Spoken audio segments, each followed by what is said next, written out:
Essa mensagem de hoje procura cobrir a nossa história, nossa jornada, muitos anos de experiência da igreja. E ao nós seguirmos aqui fazendo isso, eu quero convidar os anjos de Deus e o Espírito Santo conosco. Porque eu sei que algumas pessoas vão se sentir tentadas a usar essa mensagem de hoje como uma desculpa para se opor, tanto à mensagem como à mensageira ou os mensageiros, que na verdade são insignificantes. Outros ainda talvez queiram usar essa mensagem de hoje como uma arma contra a menina dos olhos de Deus, que é sua igreja. Por que relembrar nossa história? Por que lembrar, inclusive, dos erros que nós cometemos? Por que, inclusive, revelar os erros que nós cometemos no passado? É simples, porque você vai falhar no futuro se você não aprender com as lições do passado. Então, sim, você e eu precisamos conhecer, inclusive, os erros que cometemos como igreja e como denominação. A história precisa ser revelada, principalmente porque nós vivemos nos últimos dias da história desse planeta. Você sabe que sempre me intrigou muito a citação que diz que é nosso dever nós falarmos de sermos mais direto, falarmos de forma mais direta e mais clara do que João Batista, como o terceiro Elias que nós somos. Se o primeiro Elias já foi direto, o segundo Elias, que foi João Batista, já foi muito direto e muito claro. Eu fico pensando o que significa ser mais claro e mais direto como o terceiro Elias. Bem, essa mensagem talvez seja direta e clara. Talvez não tanto quanto precisamos ainda ser, como precisamos ainda ouvir. Mas eu reconheço que pode ser que não agrade o seu coração. Mas, por favor, se você vai começar a assistir essa mensagem de hoje, por favor, vá até o fim. Termine toda ela. Uma outra coisa que eu peço também, por favor, mantenha em mente que nós vamos falar aqui de uma história sagrada, a história da igreja. E às vezes pode parecer uma história um tanto diabólica. Mas essa é a realidade também quando nós vamos estudar as histórias do Velho e do Novo Testamento, revelando os erros que cometeram. Bem, vamos começar falando sobre o movimento da carne santa, que aconteceu em Indiana no ano de 1900. Você já ouviu falar? Talvez você já ouviu falar. Esse movimento, ele ameaçou destruir todo o fundamento da fé adventista. Até mesmo o presidente da associação local ali se uniu ao movimento. Nesse movimento teve todo tipo de demonstrações pentecostais. As pessoas caíam no chão, dizendo que naquele momento elas passaram por uma experiência e agora elas tinham recebido uma carne santa e por isso elas não podiam mais pecar. Só um parêntese. Carne santa não significa que você não pode pecar. Adão e Eva tinham que carne? Carne santa. E, no entanto, pecaram. Mas então, para eles, a carne santa significava que a pessoa ela não tinha mais a inclinação natural para pecar. Sabe aquela inclinação natural que os apóstolos tiveram, Paulo teve, todos os seres humanos caídos possuem? E nesse movimento havia também tambores e muita música ruidosa. E nós sabemos, inclusive, pela revelação, o Senhor nos revelou que esse tipo de música voltaria a ser introduzida em nossas reuniões exatamente antes do fechamento da Porta da Graça. Irmãos, só por essa declaração nós podemos ter certeza que nós estamos chegando ao fim da liberdade condicional para esta igreja. Porque sim, primeiro começa com a casa de Deus. A porta da graça está para se fechar, irmãos e irmãs. Para mim, sim, e para você também. Em verdade, primeiro para pastores, para líderes e depois para cada membro, para cada um de nós. Oremos, irmãos, por nossos líderes e nossos pastores. Mas voltemos à Indiana. A situação ficou tão terrível que a Conferência Geral enviou 2 representantes para tentar fazer alguma coisa a esse respeito. Um dos homens enviados pela Conferência Geral foi o pastor Stephen Haskell. Eu não sei se você conhece algo sobre esse pastor ou o que você pensa sobre ele, mas ele era um dos nomes mais importantes da igreja na época. Então, quando Haskell chegou àquelas reuniões de uma das campais que estava tendo naquele ano, ele teve contato com coisas diferentes, com coisas que espantaram mesmo ele. Coisas que, por exemplo, ele nunca tinha ouvido falar. dentro da Igreja Adventista. Ele descobriu que o tema central da crença deles era que Jesus tinha vindo com uma natureza não caída. E foi ali naquele movimento, o movimento da carne santa, que pela primeira vez na Igreja Adventista foi feita a afirmação de que Cristo tinha vindo numa natureza não pecaminosa ou não caída. E você sabe que é triste a gente perceber que foi de uma situação de apostasia é que gerou essa fonte poluída de pensamento, trouxe para os nossos dias essa fonte poluída de pensamento. Se você voltar na história, você vai encontrar que essa ideia veio do catolicismo agostiniano. Por volta do século IV ou V, foi Agostinho que disse que Cristo possuía uma natureza não caída. E hoje, infelizmente, a maioria dos adventistas crê exatamente nisso. Que Jesus tomou sobre si a natureza não caída de Adão, ou natureza de Adão antes da queda, ou natureza pré-lapsariana. Porém, não é uma visão bíblica. Sua origem é de outra fonte, porque já a Bíblia fala claramente sobre Jesus ter nascido de mulher, da descendência de Davi, e nós sabemos muito bem com que natureza Davi nasceu. O Espírito de profecia revela para nós que Jesus não foi isento da grande lei da hereditariedade, como a Bíblia também afirma. Contém no Espírito de profecia cerca de 40 citações sobre Jesus ter vindo numa natureza caída como a nossa. E o Espírito de profecia não poderia trazer algo diferente disso, uma vez que nunca foi escrito nada que contrariasse a Bíblia. Deus considera esse assunto tão importante que Ele achou por bem que nós tivéssemos mais de 40 declarações ou cerca de 40 declarações claríssimas como o dia sobre esse assunto. E é intrigante que muitas pessoas hoje chegaram à conclusão de que esse assunto seja irrelevante, não tem importância, não precisamos falar sobre isso. Irmãos e irmãs, estudem a palavra de Deus, que é confirmada ainda mais pelos testemunhos do Espírito de profecia. E firmem-se na verdade e nunca serão levados por essas falsas doutrinas. E não tentem torcer a Bíblia e o Espírito de profecia como muitos procuram fazer para sua própria ruína e vergonha eterna. Exijam um assim diz o Senhor de tudo que ouvirem e decidirem crer. Mas voltando à história, então quando Haskell ouviu que Jesus tinha tomado sobre si uma carne não caída, soou estranho, porque ele não tinha ouvido isso antes no seio adventista. Então ele escreveu uma carta para a irmã White, e isso que eu vou ler agora é parte do que ele escreveu. E diz assim: quando nós declaramos que acreditávamos que Cristo nasceu em humanidade decaída, espera um pouquinho, com qual humanidade ele disse que a igreja, ele disse, com qual humanidade ele disse que a igreja acreditava Cristo ter nascido? Humanidade decaída. Então, quando nós afirmamos isso, eles nos representavam como crendo que Cristo pecou. Irmãos, em qual doutrina você acha que eles acreditavam, essas pessoas desse movimento da carne santa, que é uma doutrina que caminha lado a lado com a natureza pré-lapsariana? Sim, pecado original. Continuando. Apesar do fato de nós termos declarado nossa posição com tal clareza que não víamos como alguém haveria de entendê-la mal.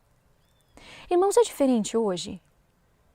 Quando você diz assim, Jesus tomou sobre si a natureza decaída de Adão, muitas pessoas olham para nós e dizem assim, você está fazendo de Jesus um pecador.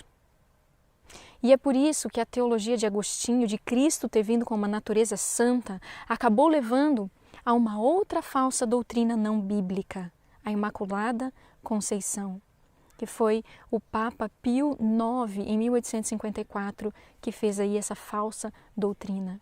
É antibíblico dizer que Maria nunca pecou, porque crer nisso chama a palavra de Deus de mentirosa, porque a Bíblia é clara em dizer que todos pecaram, menos Jesus.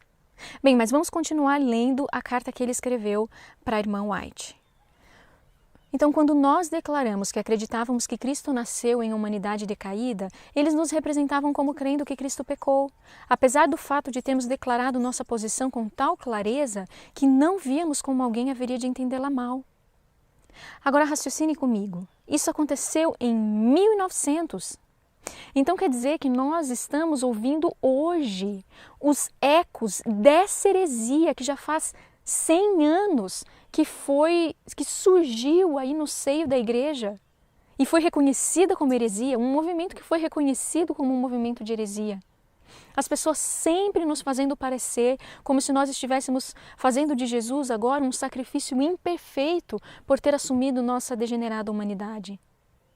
Continuando, o ponto de teologia deles nesse aspecto particular parece ser o seguinte: eles acreditam que Cristo assumiu a natureza de Adão antes de cair. Irmãos, vocês entenderam isso? No que é que esse movimento herético acreditava? Na natureza pré-lapsariana de Cristo. Portanto, ele tomou a humanidade como ela era no Jardim do Éden, e assim a humanidade era santa. E esta é a humanidade que Cristo tinha.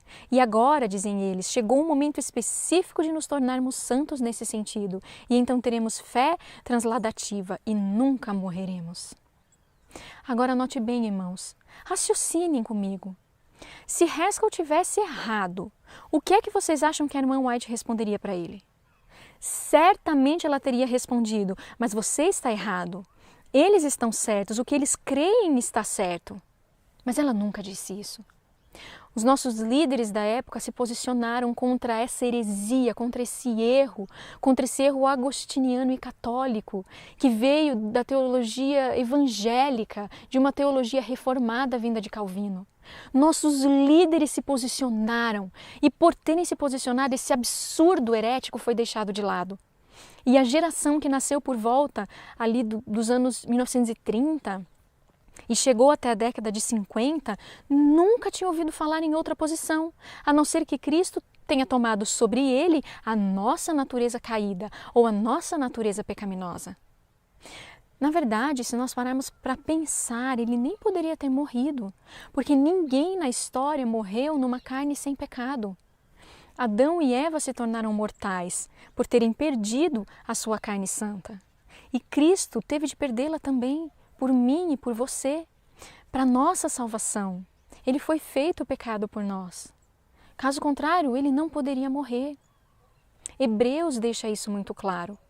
E diz assim: e visto como os filhos participam da carne e do sangue, também ele participou das mesmas coisas, para que pela morte aniquilasse o que tinha o império da morte, isto é, o diabo. Irmãos, essa heresia não prosperou em 1900, graças a Deus. Mas em nossos dias, parece mais como um tsunami inundando todos os lugares no seio da nossa igreja. E eu digo por quê, irmãos? É claro e simples por que isso tem acontecido nos nossos dias. Porque a liderança abraçou essa heresia, ou ao menos permaneceu em silêncio. Ou ainda surgiu com essa ideia absurda de que Cristo veio com uma natureza física decaída, ok, mas com uma natureza da alma divina. Irmãos, isso nos leva ao dualismo grego, porque eram os gregos que diziam: a alma é boa, o corpo é mau. Isso é paganismo. Paganismo entrando em nossa igreja quando nós ouvimos esse tipo de coisa. Nós precisamos aprender, irmãos, a nos posicionar contra o erro. Precisamos aprender a ficar com a palavra de Deus acima de tudo. Nós não temos nada que ver com o paganismo. Irmãos e irmãs, não vamos sair nos apaixonando por todo o vento de doutrina que tem entrado na igreja de Deus, que tem soprado sobre o povo de Deus. E na verdade, nós cremos da forma correta a respeito dessas coisas, é o segredo para todo o plano da salvação.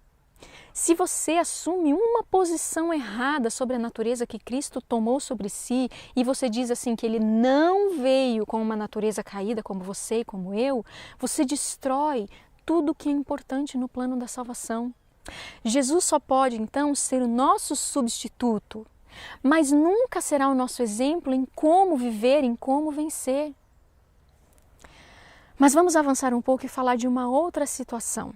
Vamos falar sobre a Conferência Geral de 1903 que ocorreu em Battle Creek e a questão da autoridade da igreja ou da forma autoritária que a igreja estava assumindo, porque a igreja começou a ficar mais autoritária, mais hierárquica.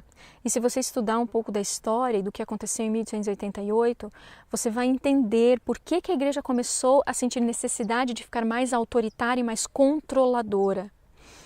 É pelo simples fato da liderança nunca ter aceitado, a liderança da época, e vem se perpetuando até os nossos dias, não ter entendido a mensagem da justificação pela fé e nem aceitado. Então houve-se a necessidade de controlar tudo. O que iam ensinar nas escolas? Vamos formar um comitê, tem que passar por essa mesa diretiva, tudo tem que passar pela associação, tudo tem que passar, os pastores têm que autorizar tudo, tudo tem que ser autorizado, por terem rejeitado a luz de 1888. E isso causou uma grande crise no ano de 1901, porque muitos começaram a se posicionar contra esse sistema controlador e hierárquico que começou a surgir. E chegaram até a dizer que não iam nomear mais um presidente para a Conferência Geral. Eles então iriam nomear somente 25 membros de um comitê executivo da Conferência Geral. E deixaria então que esse comitê escolhesse um líder para presidir as reuniões, simplesmente por questões de ordem. E em cada reunião que eles fizessem, esse comitê teria liberdade de votar e escolher outro presidente para presidir as reuniões. Porém, o primeiro presidente do comitê, o pastor A.G. Daniels, dentro de poucos meses e por sua própria iniciativa, começou a assinar as cartas que ele escrevia como presidente da Conferência Geral. E se você fizer uma busca nos nossos registros históricos, você vai encontrar ali que o pastor Daniels foi presidente da Associação Geral de 1901 a 1922. Na verdade, não. Ele não foi. Ele era o presidente do comitê em 1901. A propósito, Jones e Kellogg estavam nesse comitê também. E houve uma tentativa de colocar Jones como presidente do comitê, mas foi derrotado pelos votos. Já era, irmãos, como dois exércitos ali, como cada um decidindo, duas frentes, cada um decidindo de que lado ou qual exército fariam parte. Uma verdadeira guerra entre o bem e o mal. E como resultado, o pastor Daniels, a partir de 1903, por usurpação de poder, tomou o posto de presidente da Conferência Geral. Quando a irmã White ouviu o que estava acontecendo, ela escreveu um pouco antes da Conferência Geral de 1903 que esse tinha sido ou estava sendo o maior desapontamento da vida dela até aquele momento. Quando eu li isso, irmãos, eu fiquei impressionada. Porque eu li sobre o grande desapontamento, a terrível dor de alma que ela sentiu pela liderança da igreja ter rejeitado a mensagem de 1888. Então eu consigo imaginar quão desapontada ela estava pelo que estava acontecendo agora, esse movimento hierárquico que estava surgindo aí na igreja. Ela estava muito triste com esse sistema de controle. Por aproximadamente 8 votos, a mais ou menos uns 20 votos, ou seja, uma grande diferença de votos, a Conferência Geral desprezou o Conselho do Senhor e votou pela reeleição do pastor Daniels. Na verdade, o pastor Daniels foi eleito presidente da Conferência Geral somente em 1903, embora ele já viesse pensando ser o presidente desde 1901. Por quê que esse foi o maior desapontamento na vida da irmã White até aquele momento? Sabe por quê, irmãos?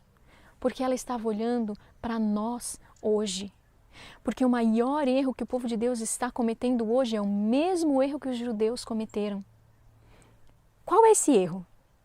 De colocar a sua fé num sinédrio, num sumo sacerdote, que na verdade, na época de Jesus, era um homem mau.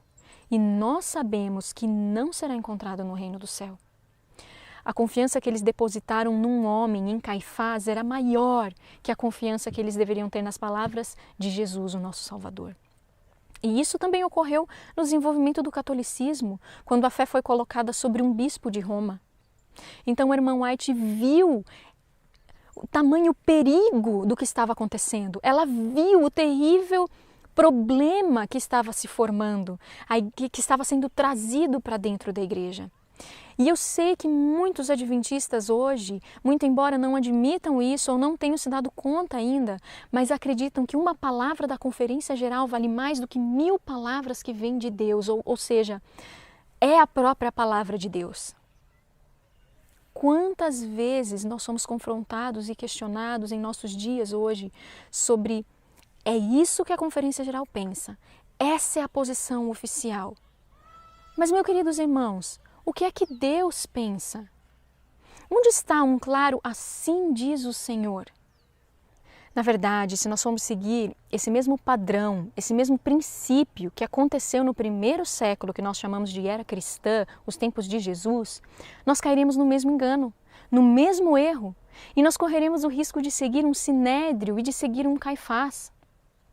Você sabe que um pastor uma vez contou que um colega dele, também era pastor, era totalmente contrário ao ministério de sustento próprio. E nós vemos muito disso por aí nos nossos dias, aqui no Brasil pelo menos, é muito forte as pessoas serem contra os ministérios de sustento próprio. E um dia, esse colega que era contra os ministérios de sustento próprio fez um sermão e ele leu as bem-aventuranças.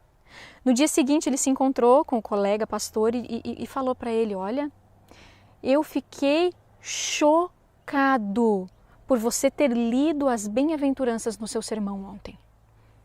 E o colega dele ficou perplexo. Como assim? O que você quer dizer? Eu estou chocado porque eu li as bem-aventuranças no sermão. E ele disse, pastor, você não se deu conta? O homem que fez o sermão das bem-aventuranças era um obreiro de sustento próprio. Ele não tinha credenciais do sinédrio. E ele continuou, e tem mais, o sinédrio desencorajava as pessoas para ir ouvi-lo. Esse sermão, por exemplo, nem aconteceu numa sinagoga. Foi um encontro independente, foi lá numa pequena colina. E então ele disse, pastor, se você tivesse vivido no primeiro século, você nunca teria participado daquele encontro. Você nunca teria ouvido dos lábios de Jesus o sermão que você leu ontem, o Sermão da Montanha. Querido irmão, reexamine o seu coração, ele continuou dizendo. Você está contra um trabalho que foi assumido por nosso Salvador. E você é tão contra que se você vivesse nos tempos de Cristo, você teria apoiado o sinédrio em todos os aspectos contra a obra de Cristo. Hoje nós chamamos isso de alguém que é denominacional. Eu não entendia bem isso antes. Já me perguntaram algumas vezes, você é denominacional? Mas hoje eu entendo melhor. E não me entendam mal, Deus é sim um Deus de ordem. Ele é sim um Deus de organização. Eu não sou a favor de que a organização se esfacele e de que nós viremos um monte de átomos independentes. Não, mas o que eu quero clamar em alta voz, eu quero clamar a plenos pulmões, que antes um claro assim diz o Senhor do que um assim diz a igreja. E foi isso que a irmã White viu em 1903. Viu essa nossa situação em que nos encontramos hoje. E não é de se surpreender que o assunto dos ministérios de sustento próprio tenha vindo à tona novamente quando fundaram a escola de Madison. E se vocês fizerem uma pesquisa e lerem alguns livros, vocês vão ver a tremenda oposição da Conferência Geral daquela época contra a obra de sustento próprio. E vocês vão entender por quê. E eu não vou gastar tempo aqui com isso, mas uma das apostasias que surgiu foi apoiada pela Conferência Geral, foi a decisão que eles tomaram, de que eles não admitiam que se coletasse meios para apoiar a obra de sustento próprio, a não ser que fosse aprovada pela Conferência Geral e não fosse uma obra administrada separadamente da denominação. E nós precisamos entender essas coisas. Se você ainda não conhece o livro Dízimos e Ofertas, Libertando a Consciência, escrito pelos irmãos pastores, os irmãos Standish, por favor, leia. Então, quando a irmã White viu que eles estavam proibindo de coletar e-mails, ela escreveu com todas as letras, parem de proibir. Meus queridos irmãos e irmãs, isso é apostasia. E nós conseguimos ver, irmãos, através das histórias da Bíblia, através até da história da nossa igreja, que toda heresia, toda tolice que veio tentando se infiltrar na Igreja de Deus, mas que não foi apoiada pela liderança, acabou virando em nada. O movimento da carne santa, o pentecostalismo, virou em nada. Foi rejeitado em 2 ocasiões, em 1850 e em 1900. Mas eu lamento muito em perceber, em notar que a partir dos anos de 1980 foi aceito até os níveis mais altos. Músicas, emocionalismo e coisas assim. Irmãos e irmãs, agora nós vamos entrar num assunto muito sério. E quando eu li sobre isso, simplesmente dilacerou o meu coração. Saber o que aconteceu na Primeira Guerra Mundial na Europa. E à medida que nós fomos falando sobre essas coisas juntos, nós precisamos nos lembrar que é isso que vai acontecer quando a lei dominical se tornar universal. As nações que estavam apoiando a Áustria, a Alemanha, a Hungria, elas adotaram uma política de que todos deveriam obedecer ao governo durante os 7 dias da semana. E isso, para os adventistas, inclui a transgressão do sábado. E inclusive a transgressão do 6º mandamento, que é não matarás. E o que aconteceu? O que aconteceu e como nossos líderes lidaram com isso é uma grande lição para nós. Porque os nossos líderes se submeteram da cabeça aos pés, por assim dizer, porque foi desde a Conferência Geral até os membros leigos durante a Primeira Guerra Mundial. E isso é uma pequena amostra do que vai acontecer. E como a liderança tratou as pessoas que quiseram apegar-se à fé firmemente e permanecer firmes pela verdade, também é uma amostra de o que nós podemos esperar, como serão tratados os fiéis quando a lei dominical universal for obedecida em todo o mundo. Quando os eventos começaram a acontecer na Europa, nós precisamos lembrar que os Estados Unidos eles não estavam ainda na guerra. Então os americanos nem estavam se importando muito com esse assunto. E até então parecia muito óbvio toda a posição da Igreja Adventista do Sétimo Dia sobre muitas coisas, até chegar a guerra. O que fazer sobre a guarda do sábado em período de guerra? E mais, o que fazer sobre a questão de não matarás?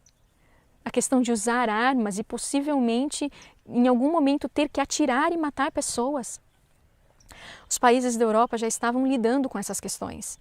E muitos países ao redor do mundo foram afetados. E agora? Como os adventistas reagiriam a essas exigências e obrigatoriedades por parte dos governos? Um clássico exemplo foi um pastor na Alemanha. Num sábado, ele foi pregar sobre a questão da guerra. E ele falou claramente que o dever dos adventistas, do povo de Deus, era ficar fora do serviço militar. Não ir para a guerra. Que nós não podemos servir a Deus e aos comandantes militares ao mesmo tempo. E isso está nos Testemunhos para a Igreja, volume 1, página 361.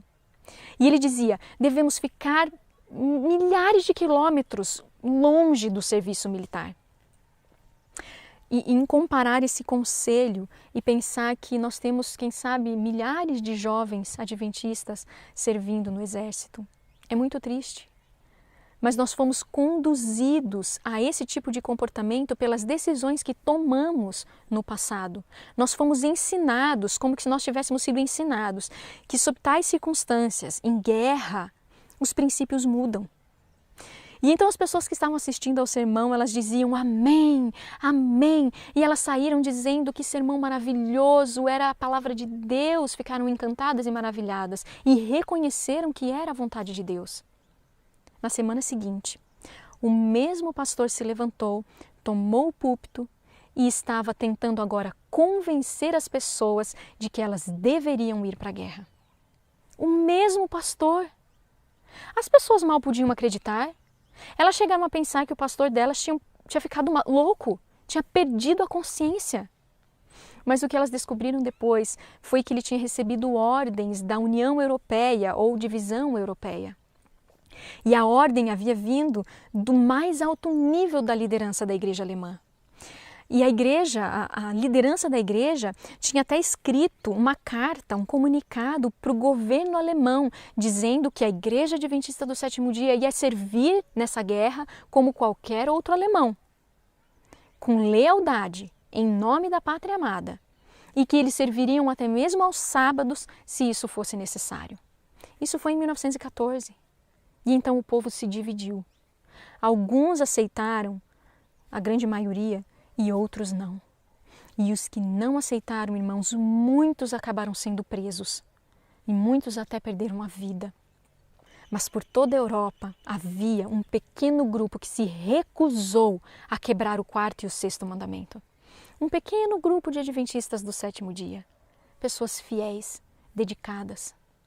E os irmãos da divisão, num primeiro momento, disseram assim: bem, vocês têm o direito de escolher. Vocês têm a opção de decidir, mas esta é a posição oficial da igreja. E você sabe que eu sempre pensei que se você deixa as pessoas livres para elas tomarem a própria decisão, elas vão fazer uso dessa liberdade. E elas vão estudar, vão pesquisar e vão tomar as suas próprias decisões baseadas na própria consciência que elas tiveram nesse momento de busca e de estudo com Deus. Mas o que acontece é que elas acabam decidindo aquilo que os outros decidiram. Uma minoria acaba exercitando essa liberdade de escolha que Deus deu, porque a maioria das pessoas não pensam por si mesmas. Seguem cegamente tudo aquilo que os irmãos falam ser o certo. E como eu queria que o que os irmãos falam fosse sempre o correto, mas não é o caso. Devemos pesquisar por nós mesmos. Nós somos protestantes, lembra? Nós somos um sacerdócio de crentes, não somos? Nós acreditamos que a Bíblia é o único fundamento da nossa prática e fé. Sim, é verdade, nós temos o espírito de profecia, que nunca nega nada, nem contradiz nada do que a palavra de Deus diz. E se isso é verdade, o que eu acredito e creio de todo o meu coração, consequentemente, nós só podemos usar, para nós tomarmos decisões, irmãos, nós só podemos nos basear na inspiração. Você só pode se basear no que é inspirado para decidir. Não pode se basear no que homens disseram, no que homens levantam e eregem, não. E esse grupo, então, voltando à história, esse grupo que permaneceu firme, logo descobriu também que, na verdade, eles não tinham liberdade para tomar sua própria escolha. Sabe por quê? Porque o governo veio para cima deles? Não, porque os líderes escreveram para o governo, dizendo que esse pequeno grupo estava desonrando a igreja adventista. Muitos deles terminaram então sendo presos. Muitos perderam a vida na prisão. E irmãos, a gente não está aqui falando de ir para uma prisão comum. A gente está falando de prisão militar. Prisão militar é absolutamente cruel. E então eles eram forçados a trabalhar no sábado, o que eles tinham se negado a fazer. Eles passaram por todas essas provações, torturas, isolados em celas escuras, passaram por coisas terríveis, muitos morreram. Outros foram condenados à morte, fuzilados por rebeldia. Teve a história de um jovenzinho na Polônia. Ele ficou firme pela verdade e com apenas 17 anos foi preso. Mas a lei deles não permitia que uma pessoa que não tinha 18 anos fosse fuzilada.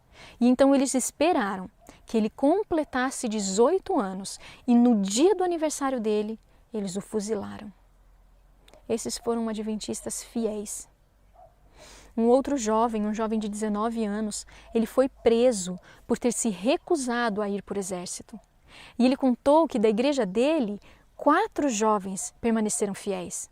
E os 4 foram presos. E ele carrega marcas horríveis na coxa, na lateral do corpo. 3 desses jovens sobreviveram, mas um tragicamente não sobreviveu. Um pastor que morreu há pouco tempo viu as marcas no corpo desse rapaz, que já estava agora com 70 anos. E ele conta que não eram simples cicatrizes, irmãos. Eram as cicatrizes mais horrorosas que ele já tinha visto. Tudo por causa da fé que não ousaram negar. E ainda assim, irmãos, foram considerados fanáticos e desleais à igreja por sua liderança. E outro ponto triste dessa história. Muitos, aproximadamente 2.000 pessoas, 2.000 membros foram excluídos da igreja em várias partes da Europa por causa disso. Um outro caso foi na Escandinávia, antes da Primeira Guerra Mundial. Um jovem dinamarquês de uns 19 anos passou por torturas terríveis na Dinamarca, porque ele tinha se recusado a ir para o exército, por ter entendido que não tem como servir a 2 senhores. E esses homens morreram por sua fé, ou pelo menos estavam dispostos a morrer por sua fé. E eu acredito que essas pessoas são parte daquele grupo que vão usar as bordas vermelhas na sua vestimenta, como os mártires, porque eles morreram por sua fé. E enquanto eles estavam sofrendo por sua fé, os seus líderes não somente não os estavam ajudando, mas foram ao tribunal contra eles. Eu não estou aqui querendo destruir a nossa igreja, muito pelo contrário. Eu não quero que você, que os nossos pastores, que os nossos líderes, que todos nós, eu não quero que nós soframos a destruição junto com o povo comum que rejeitou a verdade. Antes, eu quero que todos nós consigamos entender por que é que nós estamos nessa situação. Por que é que nós estamos em apostasia? E ninguém aqui fique chocado por eu dizer que a igreja está em apostasia. Nós conhecemos muito bem o que o próprio Jesus disse de nós. Nós conhecemos muito bem o que a irmã White viu. Ela viu a apostasia ômega e ela tremeu. E tudo porque não compreendemos a mensagem da justificação pela fé. Porque quando nós estudamos a nossa história de 1888, não existe outra conclusão para a gente chegar. Senão que nós, até hoje, sim, até hoje, nós temos nos mantido bem resistentes à mensagem e mensageiros. E a rejeição de uma luz, irmãos, traz trevas. É por isso que nós estamos patinando espiritualmente. Porque a partir da rejeição da luz, sobre viver como Jesus viveu pela fé, ter Jesus habitando em nosso coração e viver não mais nós, mas Cristo vivendo em nós pela fé, por termos rejeitado essa mensagem e não entendido essa mensagem, então desenvolveu-se a partir daí a apostasia ômega. E essa apostasia tem alcançado uma proporção avassaladora, assustadora. E não se esqueçam, nós devemos ser mais diretos que João Batista. E isso, eu nem estou chamando ninguém de raça de víboras, mas a inspiração acaba de dizer, vocês têm que ser mais diretos ainda que isso, mais diretos do que dizer, sois raça de víboras, mais diretos do que isso. Deus tenha misericórdia. E então nós lemos na Bíblia, porque virá o tempo em que não suportarão a sã doutrina. Irmãos, existe uma única igreja que em sua pureza tem essa doutrina. E é a Igreja Adventista do Sétimo Dia. Então esse texto está falando com quem, irmãos? Está falando para quem? Está falando para a Igreja Adventista. Acabou de dizer, a Igreja Adventista vai chegar um tempo em que a Igreja Adventista não suportará ouvir a sã doutrina. Deus está tentando dizer que até as pessoas que pertenceriam à única igreja que tem essa doutrina e que professam ser membros dela, não suportarão essa doutrina. Antes, tendo coceira nos ouvidos, amontoarão para si doutores. E é interessante a gente encontrar essa palavra doutores, os doutores da lei. Homens sábios em que a gente talvez esteja confiando. E amontoarão para si doutores, conforme as suas próprias concupiscências, e desviarão os ouvidos da verdade. Irmãos, percebam o que está dizendo aqui. Não está dizendo assim, vão desviar os ouvidos de uma verdade. Vão desviar os ouvidos da verdade, voltando às fábulas. Aí você pode parar aqui e dizer assim, Carol, você está dizendo que a igreja está em apostasia? A igreja tem apostasia dentro dela, mas a igreja não está em apostasia. Você já ouviu isso? Então, eu gostaria de contar para vocês a história, uma reunião da Associação Geral nos dias 5 e 6 de abril do ano de 2000, em que alguns pastores estiveram em reunião com a Associação Geral e se reuniram por 7 vezes em 2 dias. Os que representavam a Associação Geral disseram a mesma coisa, fizeram essa pergunta. Vocês estão dizendo que nós estamos em apostasia? Nós sabemos que tem apostasia na igreja, mas a igreja não está em apostasia.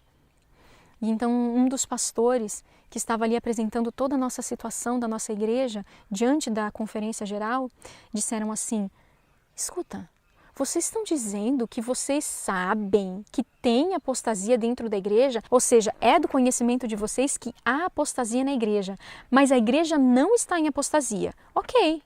Então, se há apostasia na igreja e a associação geral, as divisões, as uniões, as associações, os pastores, os líderes e os membros não estão fazendo nada para reverter a apostasia na igreja, então sim, a igreja está em apostasia.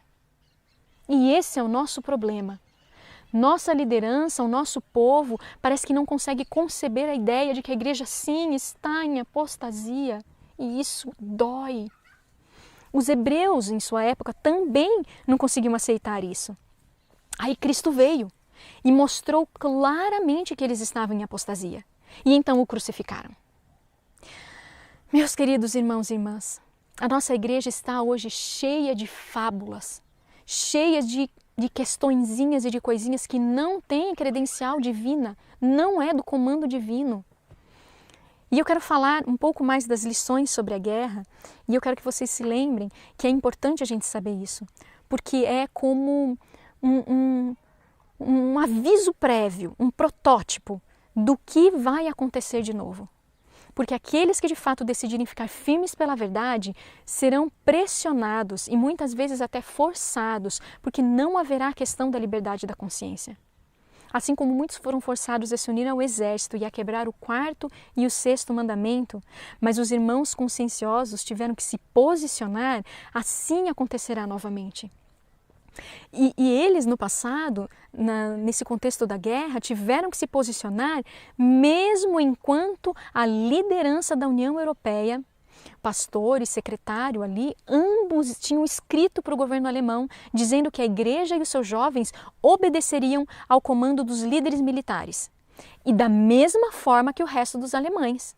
Então eles tiveram que se manter firmes, mesmo quando a igreja estava dizendo assim: não, nós vamos obedecer todo o comando dos líderes militares. Isso vai acontecer de novo, irmãos. Sabe do que a gente chama isso, irmãos? A tirania da tolerância. Nós devemos ser tolerantes? Sim. Mas cuidado com aqueles que toleram o erro. Tem um texto inspirado que diz que as pessoas que pecam por serem tolerantes com o mal, logo pecarão até mais seriamente por agora perseguirem aqueles que não cedem àquele pecado. E isso é exatamente o que a história nos mostra e que se repetirá, a menos que nos arrependamos. Como igreja, como líderes, cada um de nós. Então, a Associação Geral, que era liderada pelo pastor Daniels, foi totalmente culpada nesse sentido, porque eles sabiam o que estava acontecendo na Alemanha, desde o começo, ou pelo menos logo após a liderança da divisão europeia ter escrito essa carta oficial e enviado para o governo alemão, mesmo às custas dos princípios, como o sábado e o 6º mandamento, que é não matarás. E então a associação decidiu se calar sobre o assunto. Em 1916, o pastor Spicer foi enviado até a Alemanha para tratar dessas questões. E lembrem-se, os Estados Unidos ainda não tinham entrado na guerra. Era um país neutro, por assim dizer. Mas a Associação Geral não estava ignorante do que estava acontecendo lá na Alemanha. E quando eu conversei com uma pessoa falando sobre essa situação da guerra, ela falou assim: eu não imaginava que tinha acontecido tudo isso.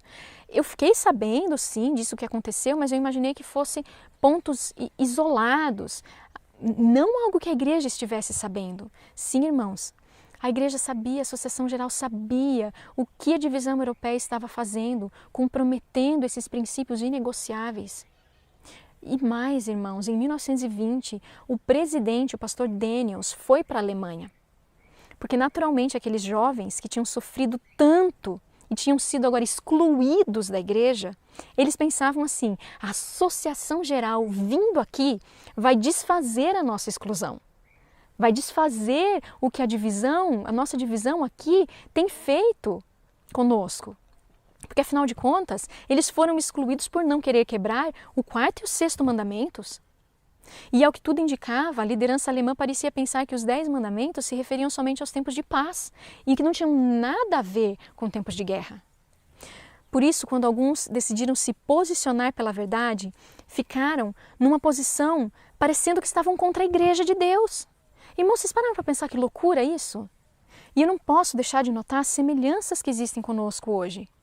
E eu desejo que não mais estejamos na mesma situação, onde para obedecer a Deus nós tenhamos que descumprir comandos e orientações de nossos pastores e de nossos líderes. É a maior tristeza da minha alma que obedecer a Deus vá contra algo pré-estabelecido pela liderança da Igreja de Deus. E esses membros fiéis, irmãos, e tantos jovens, esperavam que a Associação Geral fosse cancelar as exclusões deles, que reconheceriam que, na verdade, eles só queriam obedecer a Deus. Eles nunca quiseram desobedecer à igreja. Eles amavam a igreja e queriam voltar a fazer parte do rol de membros. Eles estavam devastados por terem sido excluídos, simplesmente por terem se recusado a quebrar o 4º e o 6º mandamento.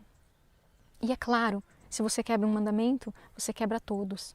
Na verdade, irmãos, eles acreditavam que a Associação Geral vindo, ela ia exigir que os membros excluídos fossem reintegrados mais uma vez. E vocês sabem de uma coisa? Vocês sabem quantas pessoas permaneceram firmes ao lado da verdade? 2% dos membros. E a Associação Geral, quando percebeu que era 98% a 2%, qual você acha que foi a decisão tomada? Infelizmente, foi aquela decisão que é baseada em números, não em princípios. Tudo o que o pastor Daniels disse ali naquela sessão foi escrito, transcrito por estenógrafos da organização da igreja alemã. E ele chamou a esses 2% de irmãos fiéis, ele chamou de fanáticos, porque ele descobriu que não eram poucos deles, mas que a maioria deles eram vegetarianos, diferentemente dos demais adventistas europeus. E como o pastor Daniels era carnívoro, o fato dessa minoria ser vegetariana e ter se posicionado em algo que parecia contrário à igreja, isso foi demais para ele. Então o pastor Daniels até foi questionado sobre a reforma de saúde e ele divagou sobre o assunto. Ele nem deu uma resposta direta a uma pergunta direta. Afinal de contas, ele não seguia esse princípio. E ele disse com todas as letras que a Associação Geral sabia do que estava acontecendo, estava acompanhando as decisões e as medidas que haviam sido tomadas ali. E disse ainda que tinha sido uma virtude da Conferência Geral ter se decidido por ficar em silêncio a esse respeito. Irmãos, permanecer em silêncio, tanto nesse caso como na maioria das vezes, foi e é covardia.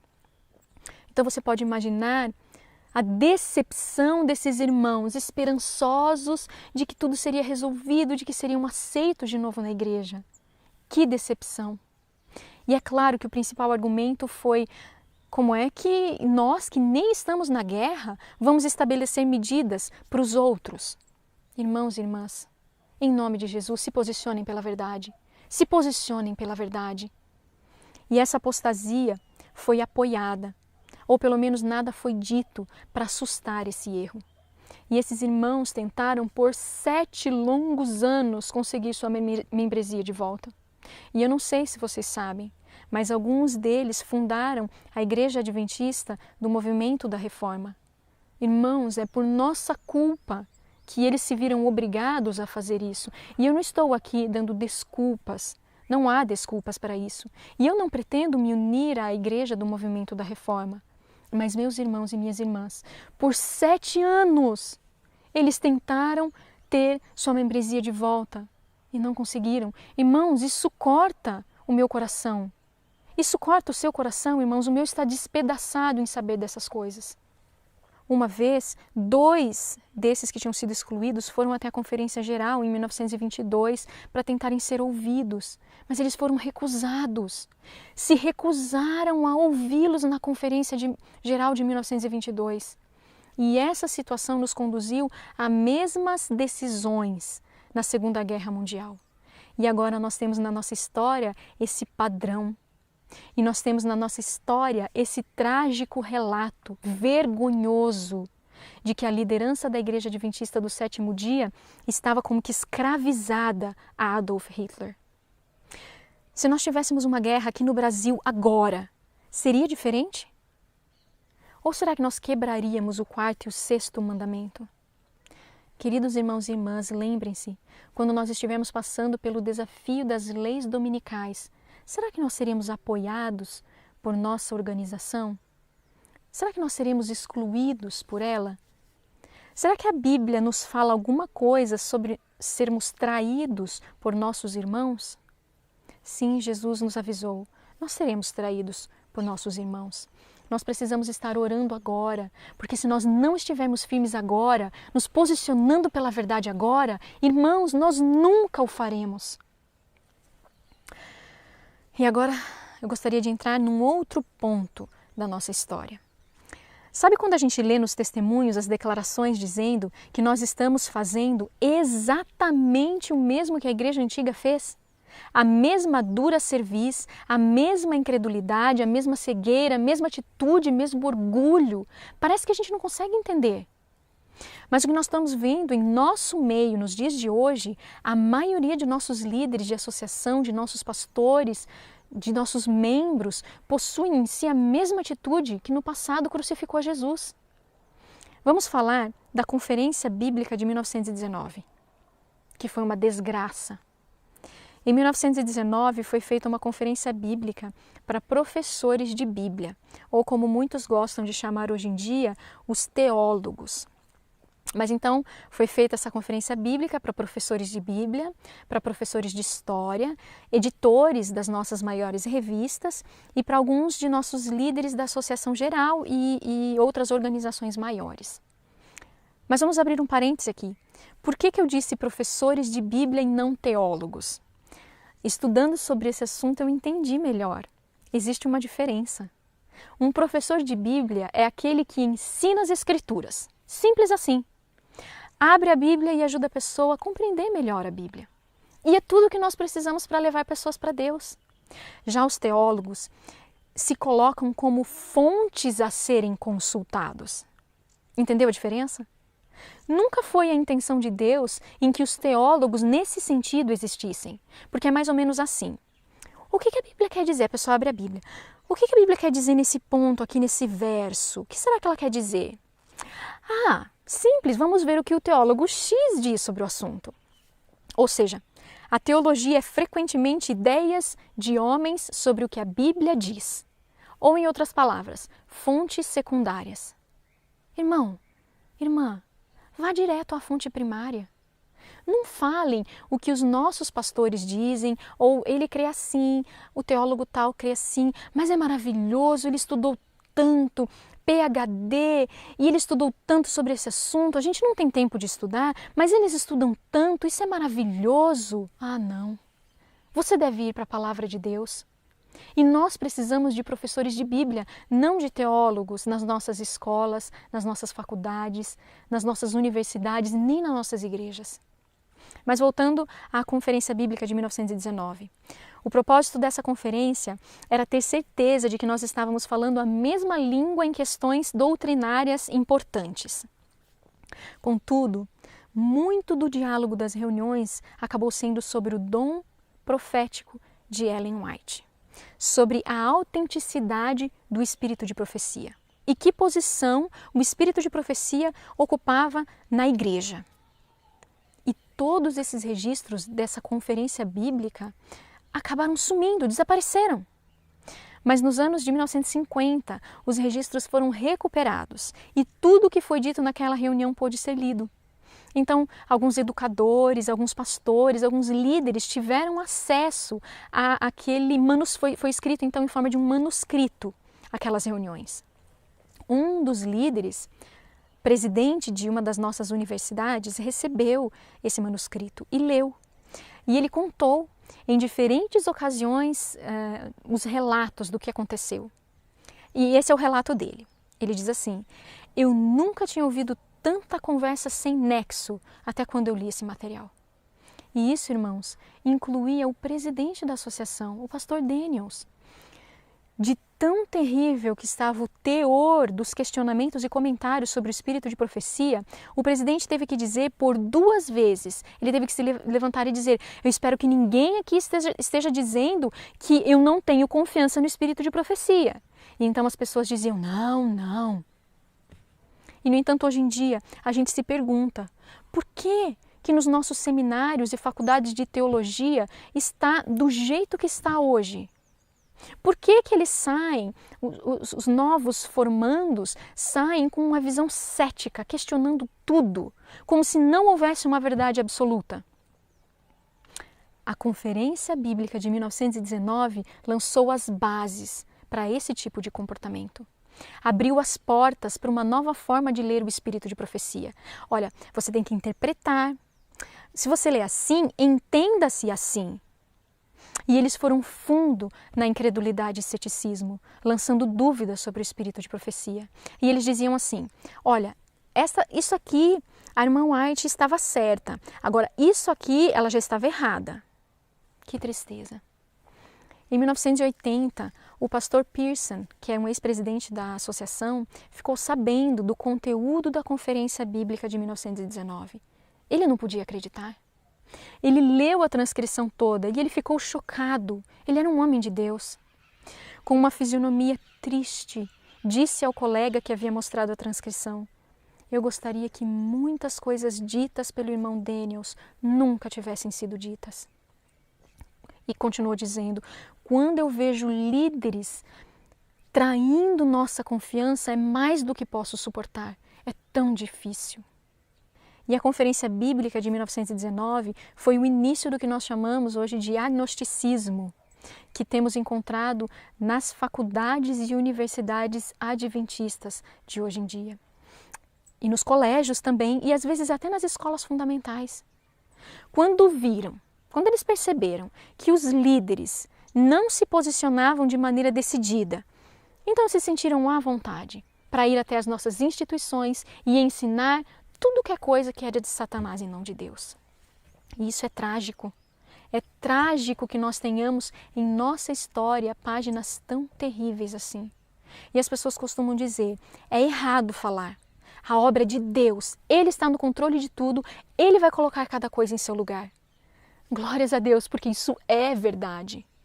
Agora, meu irmão e minha irmã, o que é que você acha que Deus está tentando fazer quando Ele conta para nós a nossa história horrorosa de apostasia, heresia e incredulidade? O que é que você acha que Ele está tentando fazer? Ele está justamente apelando à nossa consciência, à nossa razão, numa tentativa desesperada de que mudemos de rumo agora mesmo. Você consegue perceber isso? E não fiquem bravos comigo. É melhor ouvir de mim e da minha boca do que da boca do próprio Deus, porque eu tenho certeza que seríamos consumidos. Porque quando Deus se levanta para fazer justiça, Ele vem dar a cada um segundo as suas obras, quer sejam boas, quer sejam más. Sim, o Senhor vai tomar as rédeas das mãos de muitos líderes. Por enquanto, Ele tem apelado à nossa consciência, à sua consciência líder, pastor, ancião, diretor. Ele está apelando à sua consciência, membro, à minha consciência, a consciência de cada um de nós. Mas vai chegar o dia em que ele será obrigado a arrancar das suas mãos o poder que muitos julgam ser seu por direito. Me parece que a maioria tende a esperar por esse dia. A escolha é realmente sua. Se você vai esperar por esse dia ou se você vai entregar esse poder nas mãos de Deus agora. Hoje é o dia de cada um de nós. De cada líder entregar a direção da obra nas mãos do dono da obra e fazer isso enquanto ainda há vontade própria. Mas vamos avançar. Você já ouviu falar de Barnhouse e Martin? Se você ainda não ouviu falar nesses nomes, você provavelmente ainda não conhece onde começou a apostasia ômega. Para aqueles que não conhecem, Barnhouse e Martin, eles eram evangélicos. Um era presbiteriano e o outro era batista. Martin estava terminando um livro sobre as principais seitas não cristãs, no qual ele colocava a Igreja Adventista como uma das 5 grandes ou 5 principais seitas. Como Martin queria ser justo em seu livro, ele pediu uma entrevista com Leroy Froome. E Froome, por sua vez, pediu ao secretário de campo da Associação Geral, Walter Reed, para se unir a ele nessa entrevista. E em seguida, Roy Allen Anderson também foi convidado para se unir a eles. Anderson era um adventista altamente respeitado na igreja, um grande evangelista. Ele pregou para grandes audiências em vários continentes, um nome muito conhecido realmente. Ele também foi editor da revista Ministry, uma revista que todos os líderes e pastores adventistas liam avidamente. Reed conhecia muito bem as línguas bíblicas e era um grande administrador da igreja, respeitado e valorizado pela igreja. Froome era conhecido por ser um grande pesquisador de enorme capacidade produtiva. Nenhum dos três, no entanto, tinha conhecimento sobre teologia sistemática, que, simplificando, analisa as pesquisas teológicas e mostra as possíveis contradições e incoerências. E é importante, porque se você não compreende uma verdade, por pequena que seja, acaba interferindo em todos os outros pontos da sua crença. Exemplo, se as colunas não forem todas puras ou todas montadas corretamente, o prédio todo das crenças ficará tendencioso. E foi isso que aconteceu. Nós queríamos ser vistos com mais respeito pelos evangélicos e acabamos fazendo isso comprometendo a nossa fé. Leia o livro Uma Bifurcação na Estrada, do pastor Herbert Douglas, que foi testemunha ocular de tudo o que aconteceu. Você precisa ir a fontes primárias, lembra? Vá às fontes de testemunhas oculares. Ele era amigo íntimo de Anderson. E ele é uma fonte primária para você entender o que aconteceu. Não aceite fontes secundárias. Então, a partir dessas conversas, dessas entrevistas, que nada mais eram tentativas de unir como que duas placas tectônicas que não se unem, houve-se a necessidade de publicar um livro que fizesse parecer aos evangélicos que, na verdade, nós não somos tão diferentes assim. A Igreja Adventista dos evangélicos. Não, nós temos muito mais coisas em comum do que diferenças. E entrou em cena o livro Adventista, Questões sobre Doutrina. E esse livro se tornou o livro mais divisor do mundo adventista dos últimos 50 anos. Confusão denominacional tem sido o preço que nós estamos pagando, por causa desse terrível desvio teológico que esses homens tomaram.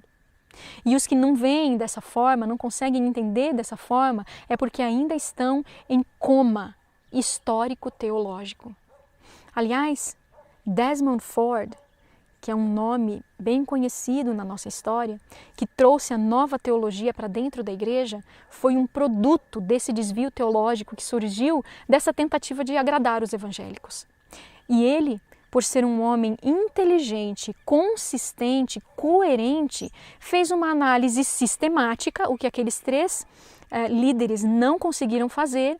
Ele chegou à conclusão: olha, se isso é assim mesmo, então não tem santuário celestial coisa nenhuma. Ao menos ele foi coerente. E vocês ficaram chocados com o que aconteceu na divisão do Pacífico Sul, quando o Dr. Desmond Ford foi levado aos Estados Unidos para ser professor de teologia na Pacific Union College. Ele impactou grandemente todo o país e os líderes adventistas. E até hoje, onde quer que você vá, você encontra a teologia de Ford. E os que tiveram discernimento e perceberam o perigo, procuraram reverter os enganos, procuraram se posicionar. E eu estou falando, irmãos, de pastores jubilados, ex-presidente de união, membros em geral que haviam mantido a fé e que queriam se levantar pela fé verdadeira e pura. E eu preciso dizer, irmãos, eles foram completamente rejeitados pela nova liderança. Foram banidos dos púlpitos. Os homens que tinham ajudado a construir a nossa igreja agora eram considerados como homens de nenhum valor. Coisa mais triste. E agora nós vamos entrar em um outro assunto. A questão do manual da igreja. Talvez você nem saiba, mas a igreja funcionou por décadas sem um manual. Tudo porque a liderança e o povo ouviam os conselhos diretamente do Senhor. A irmã White também dizia: a Bíblia e a Bíblia somente é a nossa regra de fé e prática. Sim, nós temos o espírito de profecia, mas toda a nossa crença está fundamentada na Bíblia. Por essa razão, os nossos líderes não formulavam credos, não montavam uma lista de crenças fundamentais, porque eles tinham a Bíblia toda como manual, como regra de fé e prática. Eles não precisavam de um resumo da palavra de Deus. Eles não precisavam de um código de autoria humana. Eles acreditavam que toda palavra que sai da boca de Deus é comida e bebida para o povo de Deus. Por isso, quando a nossa igreja foi organizada em denominação em 1863, jamais divisaram a necessidade de um manual. Mas dentro de 20 anos, Satanás começou a se mover em algumas mentes e começaram então a clamar: dê-nos um manual, as outras igrejas têm um manual. Parece com o clamor dos israelitas: dá-nos um rei, queremos um rei como as outras nações. Queremos um manual como as outras igrejas. Acontece que nós já tínhamos um manual, a infalível palavra de Deus. E esses clamores acabaram como que pressionando a Conferência Geral a considerar se nós deveríamos ou não desenvolver um manual da igreja. Em 1883, isso. E a resolução foi publicada na Revista Adventista de 20 de novembro de 1883. E eu vou ler para vocês, porque é impressionante. E diz assim: é de entendimento unânime do comitê que não seria aconselhável ter um manual de igreja. Nós consideramos desnecessário, pois já superamos as maiores dificuldades relacionadas à organização da igreja sem um manual. E perfeita harmonia existe entre nós neste aspecto. Para muitos, parece um passo em direção à formação de um credo ou disciplina, além da Bíblia. Algo ao que sempre temos sido contra como denominação. Se tivéssemos um manual, tememos que muitos, especialmente aqueles que estão começando a pregar, iriam estudá-lo para obter orientação em assuntos religiosos, ao invés de buscar na Bíblia e através da guia do Espírito de Deus. E isso tenderia a impedi-los na experiência religiosa genuína e no conhecimento da mente do Espírito. Foi em tomar similares passos que outros grupos de cristãos começaram a perder sua simplicidade e se tornaram formais e espiritualmente sem vida. Notem isso. Nossos líderes tinham visão espiritual e reconheceram que ter um manual fez com que outros cristãos acabassem mortos espiritualmente. E eles continuaram: por que deveríamos imitá-los? O comitê sente, enfim, que nossa tendência deve ser na direção da simplicidade e estreita conformidade com a Bíblia, em vez de definir detalhadamente todos os pontos da administração e ordenanças da igreja. Uau! Era como se eles estivessem dizendo: vocês querem saber o que fazer nessa situação e naquela situação? Se voltem para a Bíblia, não para um documento feito por homens. E como eu gostaria que pudéssemos dizer que há perfeita harmonia entre nós sobre esse assunto hoje, unanimidade. Como eram sábios os nossos líderes. Nós temos um manual, infalível inclusive, a Bíblia. Uma semana depois, em 27 de novembro de 1883, o presidente da Associação Geral escreveu contra o manual, o que percebo ser a declaração mais profética que eu já li de um homem comum. Prestem atenção e digam se não está acontecendo tudo o que ele disse. E diz assim: quando irmãos que estavam a favor de um manual e chegaram até a argumentar que tal obra não seria nada como um credo ou uma disciplina, ou que não teria qualquer autoridade para resolver pontos de disputa, mas só seria considerado como um livro contendo dicas para auxiliar aqueles com pouca experiência, ainda assim, precisa ficar evidente que tal livro, emitido com as bênçãos da Conferência Geral, estaria imediatamente carregado de muito peso de autoridade e seria consultado pela maioria de nossos jovens ministros. Eu sei que é uma frase longa, é longa e poderosa. Ele está virtualmente dizendo: eu sei que muitos dizem, precisamos de um manual só para funcionar como uma dica, para nos apontar para um norte, mas na verdade, por ser impressa sob a direção da Conferência Geral, imediatamente ela vai ser vista como investida de autoridade. E ele continua dizendo: Isso iria gradualmente moldar e formatar todo o corpo. E aqueles que não seguissem o manual seriam considerados como fora de harmonia com os princípios estabelecidos da ordem da igreja. Será que é assim que está acontecendo hoje? E ele continua, e francamente, não é esse o objetivo de um manual? Que utilidade teria um se não conseguir tal resultado? Mas isso seria, em um todo, benefício? Nossos ministros se tornariam mais profundos, mais originais, mais autossuficientes? Eles se tornariam mais confiáveis em grandes emergências? Sua experiência espiritual provavelmente seria mais profunda? E seu julgamento seria mais confiável?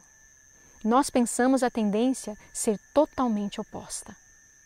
Temos mantido a simplicidade e prosperamos por assim fazer. É melhor que esse assunto fique esquecido. Por essas e outras razões, o manual da igreja foi rejeitado. É provável que esse assunto jamais seja trazido à tona novamente. Mas, infelizmente, 49 anos depois, em 1932, o primeiro manual da igreja foi produzido. E isso tem mantido pastores, líderes, membros leigos, todos presos a noções de homens, ao invés de estarem livres para receber direção diretamente de Deus. Notem, irmãos, raciocinemos juntos nessa questão. Se todos nós tivéssemos conosco agora o primeiro manual produzido, de 1932, e o último manual de nossa igreja, que eu acredito que seja o de 2015, com certeza nós olharíamos e diríamos assim, mudou tanto que não é a mesma coisa, não é o mesmo documento. Mas o nosso manual não muda jamais. E é a infalível palavra de Deus. Na verdade, nunca mudou, desde que nós começamos a ler. E não importa quantos anos você tenha, você pode ter 100 anos, não houve mudança alguma. Agora imagine essa outra situação. Alguém se batizou lá nos anos 60 e aceitou toda a fé. Mas o manual também precisa ser considerado e obedecido. Então seria como se ela tivesse assinado um cheque em branco, porque o manual já mudou tantas vezes desde que ela se batizou, que seria como se cada vez que acontecesse uma mudança, era como se ela já tivesse se inclinado e concordado e aceitado tudo. Assim que ela foi batizada. Então outra mudança, ela já concordou. Outra mudança, ela já concordou. Não faz sentido algum, é errado. É como se nós tivéssemos que concordar com todo e qualquer documento feito pela igreja e obedecer toda e qualquer mudança feita pelo simples fato de termos nos batizado. Raciocine comigo. Que situação nós estamos? Esse manual tem contribuído terrivelmente para sugar a vida espiritual de nossa igreja, onde para sermos batizados nós precisamos concordar com 28 crenças fundamentais. Na verdade deveria ser, para você se tornar um adventista do sétimo dia de verdade, você precisaria aceitar e praticar toda a palavra que sai da boca de Deus. Irmãos e irmãs, eu tenho vontade de chorar ao olhar para a nossa situação. Parece que ninguém mais sabe o que é verdade. Quanto você sabe? Quanto disso que você ouviu hoje você está preparado para compartilhar com outros membros da Igreja de Deus, que está sob tantos ataques e tantos enganos? Pouquíssimos adventistas conhecem sua história de fracasso, mas nós precisamos saber cada vez mais. Para que nós precisamos saber mais? Para a gente seguir um caminho diferente a partir de agora. Nós estamos nos últimos momentos da história do grande conflito. Isso que vocês ouviram aqui é a história do grande conflito entre Cristo e Satanás dentro da própria igreja. Eu decido se é Cristo, o Senhor, do trono do meu coração. E a porta da graça, que está para se encerrar a qualquer momento, você está preparado? Nós precisamos estudar mais a verdade, precisamos nos comprometer mais com a verdade, precisamos ter mais amor, zelo e cuidado pela verdade. Precisamos ter mais dedicação em estudar, em descobrir as gemas preciosas, sem medo, sem temor. Precisamos amar mais a verdade do que a nossa reputação. Não tema as consequências, desde que você esteja seguindo a vontade de Deus, desde que você esteja agindo em amor e por amor. E Ele pede esse comprometimento, não é só de uma pessoa ou de outra, não, é de todos nós. Bem, nós vimos aqui alguns assuntos sérios hoje. E eu faço isso com temor e tremor, porque eu sei que eu preciso ser purificada também. Eu não estou dizendo que eu sou mais santa do que ninguém. Eu estou dizendo que eu estou preocupada. Eu amo a igreja, amo a verdade adventista do sétimo dia. Eu creio nessa verdade com fé e eu oro para que essa fé seja sempre inabalável. Mas eu oro também por nosso povo, para que um dia você também se levante, ombro a ombro, comigo e tantos outros, e que percebam, que todos nós percebamos a pobreza da nossa situação. Cada profecia que nós lemos está sendo cumprida, não somente no mundo, mas em nossa amada igreja. Precisamos de coragem, precisamos da graça de Cristo sobre nós mais uma vez. Essa é a minha oração. Senhor Deus, ressuscita a tua igreja uma vez mais, em nome de Jesus. Amém.